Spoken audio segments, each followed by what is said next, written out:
This is David with High Performance Stoicism. I want to talk to you about how Stoicism can solve all of your problems.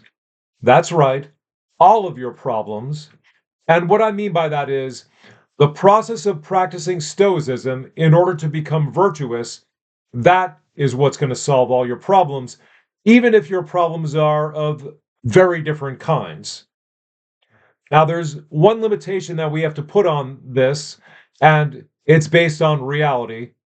I'm only talking about things that can be brought about by your choice, and we're excluding things that you can only wish could change. So, your direct action, your change in thinking, these are going to be the ingredients by which you solve these problems. So, let's consider some problems that an average individual might have, and let's imagine this person is really skeptical. So, they're going to say to me, David, look at this. Here's my life. I am really depressed. I am having trouble in my marriage, in my most important relationships, and I'm having money problems. How is Stoicism going to solve all these different things? Well, actually solving them all is not going to be easy. Let's get that up front. But here's how it will solve the problems. What you're going to do is you are moving toward becoming virtuous through Stoic practices. And that means over time, you're going to be working on prudence, that is, figuring out the right action to take in every place and learning to know what the right action is. You're going to be working on courage, which is going to enable you to endure any situation. You're going to work on temperance, which is going to enable you to keep your cool, keep your self control in any situation over time. And also talking about justice, which involves giving each person their due. So when you think about these four character traits, the four primary virtues of Stoicism, improving in them and working toward possessing them fully, that's what's going to help you in all these areas. There's something fundamentally problematic about the way you're living now, and it's your beliefs. You are believing things that are making your life tougher than they have to be. And just as an example, when we talk about depression, this is something that has been studied quite extensively by a modern kind of psychotherapy called cognitive behavioral therapy, CBT. And the people who originated CBT will tell you they got their main ideas from, can you guess it? Stoicism. So depression comes about through cognitive distortions. You're thinking thoughts, and it's okay to think whatever thought that comes to your mind, but you are agreeing to them. You are believing them.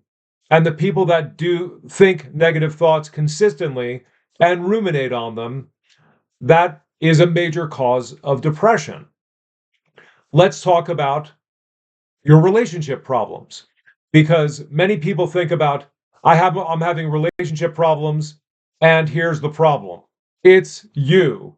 It's the other person.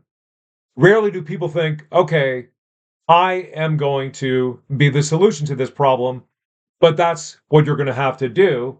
And think about it this way. As you start to become better at choosing the right thing to do in every situation, you become more self controlled about your emotions through practice, and you become more courageous. Well, with courage alone, you can take a couple hits from someone you're having trouble with without flinching, realizing it's not a really bad thing happening. And you could see how these different virtues together would enable you to deal better with another person. And so, one important part of this is if you really want to be a virtuous person, you are going to learn to be the leader in the situation. And it does take guts to ask the person, well, what do you think is really the problem? To listen to someone when you are convinced you're right, to be open minded about what might be the problem, that is going to take some guts. And as you become more and more courageous, you'll be able to see, hey, that's how that person is seeing it. It's different than the way I am seeing it. And you'll see things in their true proportions after practicing Stoicism over time. And lastly, let's talk about money. People overvalue money. Now, this is not to say that having more money won't improve your life in many respects. And many people today are struggling. I just want to get enough so that I don't have to be stressed about it. And that's great. How are you going to do that? The first thing is to see, well, there are things that are more important than money. And one of them is something you're working on, which is the state of your mind. That is your character, which you want to move toward virtue. And just think about some of the things we've said about these different virtues. If you have greater temperance or some self-control, you're going to not be distracted. You're going to finish things in a better fashion and sooner with greater focus. And as you start to develop your courage, you're going to be able to take more intelligent risks. So that's just an outline of how the variety of problems that you're having, don't see them as a scattered bunch of unrelated things. They are all related. They're related to your being human. And as I've discussed in a previous video, learning to operate your mind better through Stoicism means you're going to learn to know more about human nature along the way and think about how that will help you in business, how that will help you with your spouse or significant other. So the virtues, even though people have an idea of what they are, what we don't do enough is we don't think about how possessing them could improve our life in all different areas.